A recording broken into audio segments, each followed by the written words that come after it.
Julius Erving wasn't good enough to start for his high school basketball team until his senior season.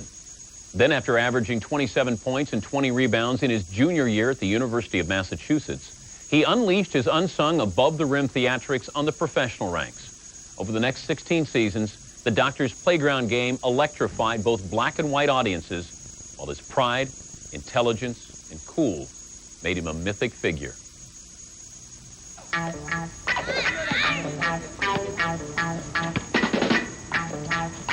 A lot of people say he got game, but here in the Rucker, you have to prove that you have game. Every move was your manhood. Forget the NBA. Rucker was the thing. In 1971, Julius Erving traveled to New York City to answer a nagging question. Could a kid from the Long Island suburbs compete against city-schooled players in Harlem's most famous summer tournament known as the Rucker?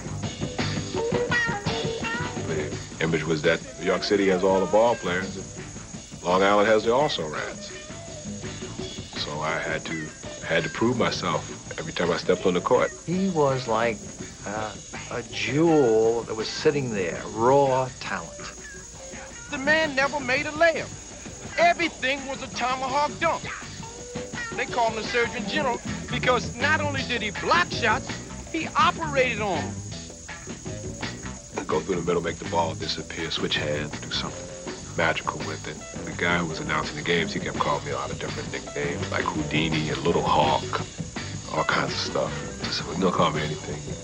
You can just call me the Doctor.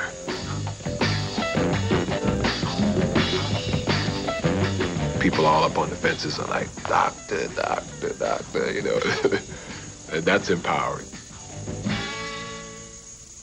At the University of Massachusetts, Julius was disempowered by the NCAA, since his most intimidating weapon, the dunk, was prohibited. When he signed with the Virginia Squires of the fledgling ABA, only those who had seen him play unchained at the Rucker knew what he could deliver. We went to Richmond for the rookie camp, and all of a sudden we see this guy. I can see him in slow motion going up, going up, going up, going up, going up, going up, catching the ball almost 2 feet over the basket and with one hand, slamming it back down through. Julius Erving drove to the hoop. You know, it was like the Red Sea opening up. You know, guys wouldn't touch him. It was too much respect. Julius was seen as a messiah to the failing ABA. His flamboyant style stimulated the gait and raised the quality of play. But it couldn't cool the rowdyism at the games. The ABA was wilder than you think it was.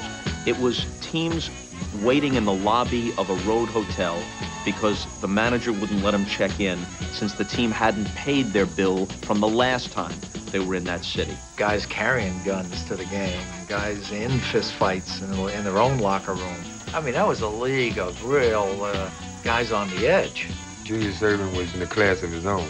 I mean, he wasn't a wild guy at all. His demeanor was totally different than a lot of guys in the ABA. He really started to make the entire country take a look at what was going on in the ABA.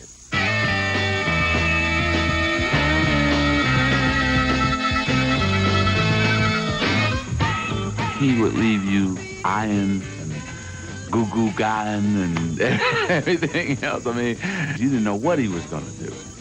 Dr. J was the most exciting and entertaining and electric player I ever saw. Julius Erving was really the first ever to make it a high wire act.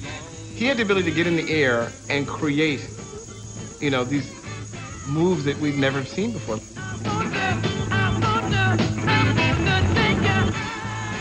I take my hands and I dip them in the paint and bam, you know, I begin to create. But, you know, the hands are just an extension of my mind. But if you got a great mind and you got great hands too, pretty dynamite combination.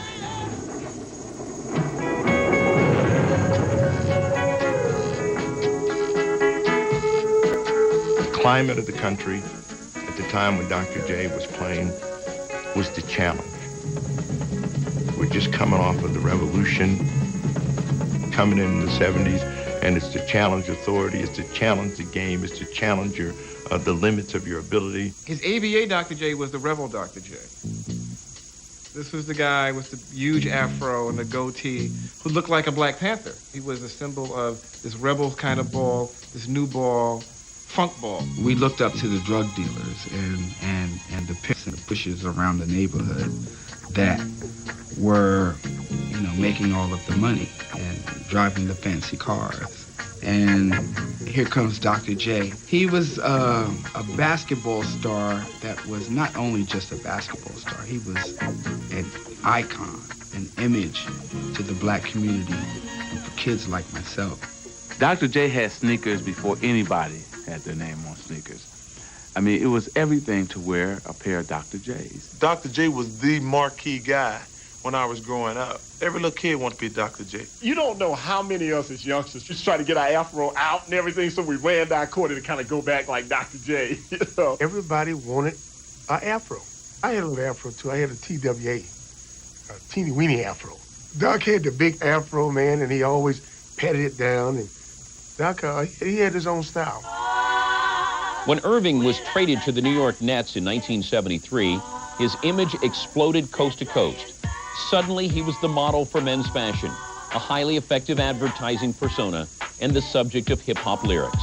Tell me, were you in the joint the night Wolf scored 100? Oh, when Dr. J shook the whole damn team with moves that came right out of a dream.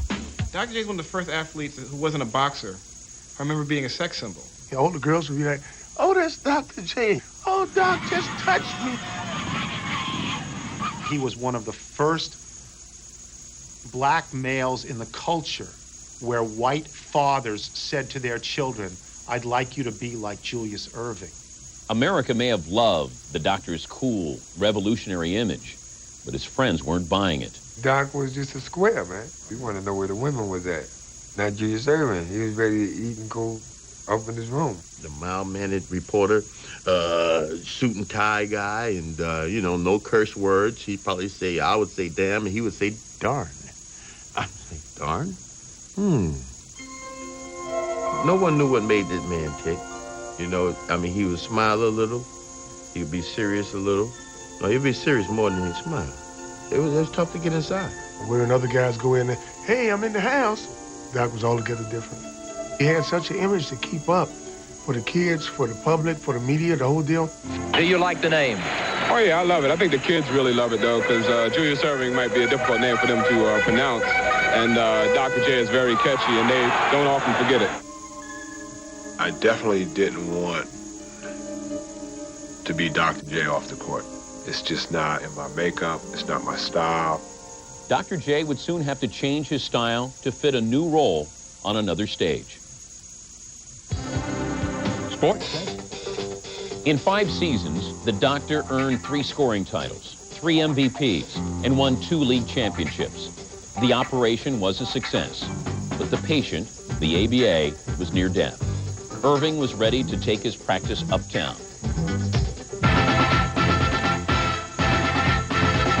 I think Dr. J legitimized flamboyance. No longer could the NBA say, oh, this is just a bunch of street guys with their silly red, white, and blue ball and their three-point shot. Hey, deal with it. This is Dr. J. You got anybody better?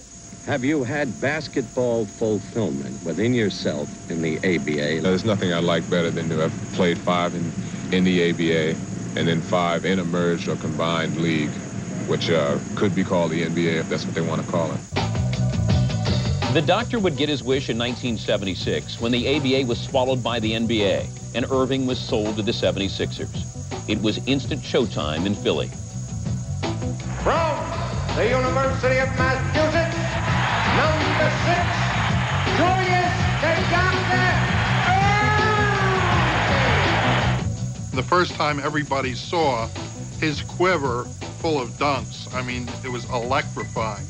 It was almost like he had been dipped in day-glow orange paint. Lifting Philly into the NBA Finals in his very first season, Doc led his counterculture squad against Bill Walton's Trailblazers. You have a very beautifully balanced Portland team that plays very traditional basketball versus the craziest NBA team of all time, maybe. Even though there were white players on the Sixers, there was this great white hope thing about Portland versus the evil, disrespectful kind of ball that the 76ers played. Here's McGinnis. Lucas comes out. McGinnis for the tie. It's off. It's over. Big win for Portland. and a huge disappointment for us. We're playing our team game against a collection of great individual players, and the team game won. People who really disliked the kind of ball he played and what he seemed to represent to a lot of the purists said, oh, see, you can't play that ball and win at this level. After winning the first 2 games, Philly then proceeded to lose the next 4. 76er management responded by promising the city NBA heaven and fingered Dr. J as the man who would get them there. The pressure was really on, and Julius liked to take the pressure and put it right on his shoulders. His afro got smaller, the facial hair got less and less, and while he could still dunk, he became a more rounded ball player. Julius probably gave up some of his game, probably sacrificed some of his own individuality, to make the team work. So he really went through this personal evolution from the more rebellious, freaky 70s period to a more smoothed out period in the 80s where he was much more a calm spokesperson type.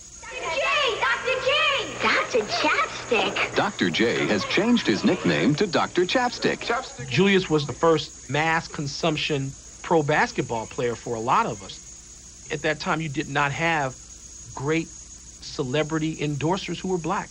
This is something that he very consciously went after. I mean, it was a very clear vision of taking the excesses of who I was and stripping those down or smoothing those out to become something acceptable to America.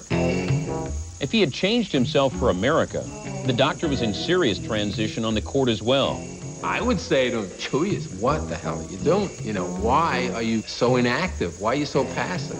That disappointment went on for so many years where we owe you one, that it was like, you'd sometimes be embarrassed to go out the door. In the 1980 finals against L.A., Erving tried to win it all by himself, pushing his game to its outer limits. Dr. J got the greatest move I've ever seen. We came down the right side. We cut him off.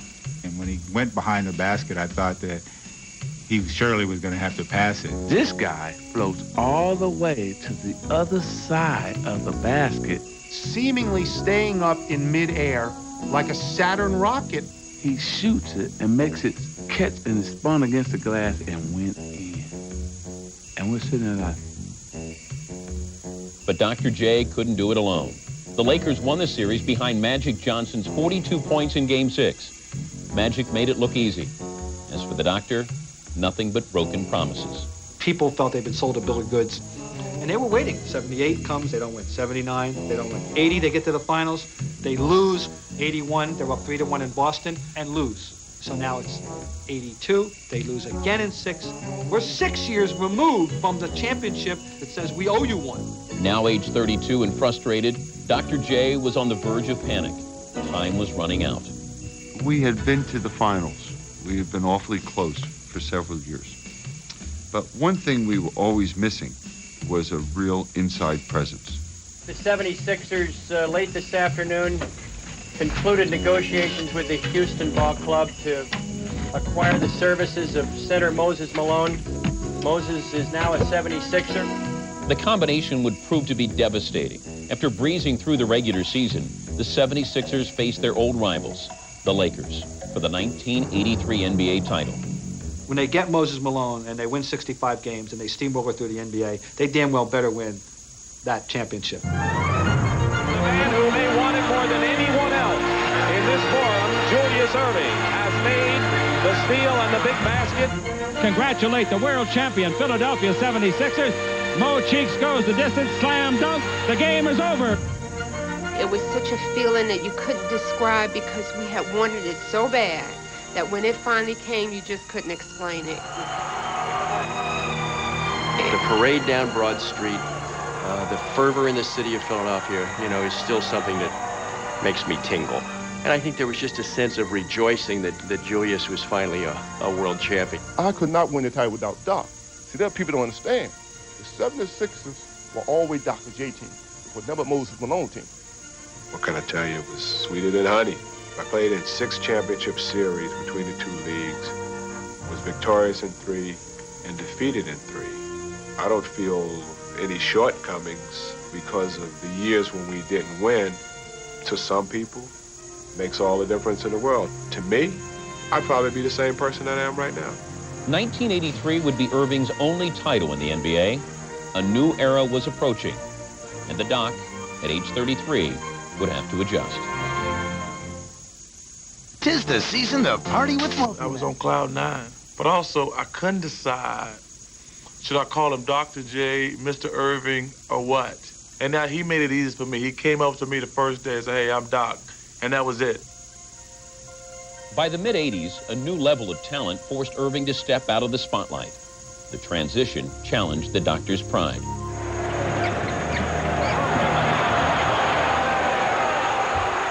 Larry wasn't taunting me. Larry was complaining to the refs, and I was complaining to the refs. And the next time down the court, it got in my face. I was up 38-6. That's how I summarize it. I don't want to get into the details, but I wasn't happy with the way things were going on. And I felt like he was going to hit me, you know. So my hands went up and his went up, and the next thing I know, we had each other's necks. I felt as though I did something that was uncharacteristic for me, got caught up in the moment. Our youngest son brought this picture of Julius and Larry having a fight. He was proud of it. And Julius saw it. He said, take that down. He said, I never want to see you with anything like that again. The next time that Boston came to the Spectrum, Julius walked out to center court, tapped Larry Bird on the shoulder, and made it a point to clear the air right then and there. In a word, Julius was a gentleman. Growing up in the working-class suburb of Roosevelt, Long Island, his usually contained personality found expression on the basketball court. I remember the first time I actually met him, which was on the basketball court. And I remember thinking, boy, this is a weird kid. He had on one black sneaker, one white sneaker. He knew he was good. He knew he was better than everybody around him. But he didn't come in talking a lot of junk. But on the court, that arrogance came out. Dr. J's court personality was developed during a childhood filled with no small measure of deprivation and misfortune. His parents were divorced when he was 3. He barely knew his father. Julius is who he is because of his mother, and because of the way she raised him. His mother was a very strong influence, and she certainly kept a strong hand on all of her children. He certainly accepted every responsibility willingly. He just did the right thing and did the right thing all the time. I'll say sometimes to Julius, I can't understand. Why does this person have this and this and this, and we don't have this? And he would say, well, because Turk, I pay my taxes and I do the things the right way, and that's it. When Julius left to play basketball at the University of Massachusetts, his presence was missed at home, especially by his younger brother, Marvin.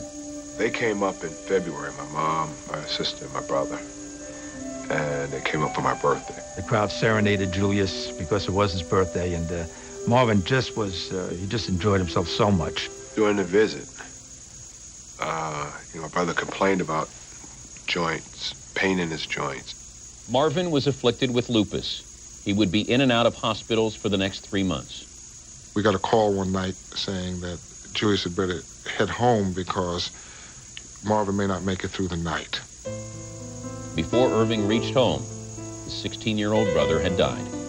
Julius absolutely was a different person after his brother passed away. The thing I thought most about was having a father who died and having a brother who died. You know, it's 3 males in my immediate family, 2 of them are gone, and I can't waste my life.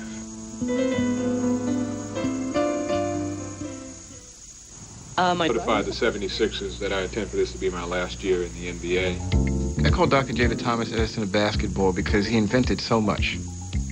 He took a game which had been played on the schoolyard level in New York and other places, and he brought it to the national stage in a way it hadn't been done before. Certain guys are just synonymous with their sport, and Dr. J built the sport. We talk a lot about Jordan and his ability to twist and contort and manufacture in midair, but it's all Dr. J did.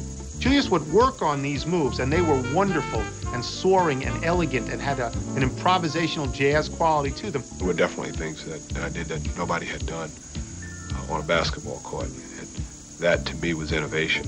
Innovation needs to be especially recognized. You watch somebody do something that nobody's ever done, you're going to remember it the rest of your life. Of all the things that we will remember Julius for, even when he was putting the nails in our coffin, we had to admire this man's athletic ability, and above and beyond all of that, the man's class. When they come to write the history of the great cultural impact of basketball on our lives, and it does affect everything from the game itself to the way we dress, the kind of heroes that we have. Dr. J was certainly a founding father of the modern school of basketball. He was a good basketball player, but he was a better person off the court, and that's something that stood with me. He was such a classy individual. He was a class act. The way he conducted himself as an athlete, as a human being, as a father, as a husband. There's an endless stream of people who have tried to fit the mold that Dr. J first started. You can sense that there is a decency about this guy and a dignity about this guy that's not a press agent's creation. It's who he is. And it was true growing up on Long Island. It was true at Massachusetts. It was true with the Virginia Squires. It was true with the Philadelphia 76ers, and it'll be true until the day he dies. Of the 3 players in pro basketball history to score at least 30,000 points, the Doctor is the only non-center in the group. In his prime, he was the most imitated and idolized player, leading the way for a new generation that would find fulfillment in Michael Jordan. He likened himself to a painter when he played. What the Doctor didn't mention was that while he painted, he changed the landscape of the game. We will see you next week when the 50 greatest athletes of the 20th century continues its countdown with number 42. This has been a presentation of ESPN, the worldwide leader in sports. For more, log on to ESPN.com, a part of the Go Network. Go.com.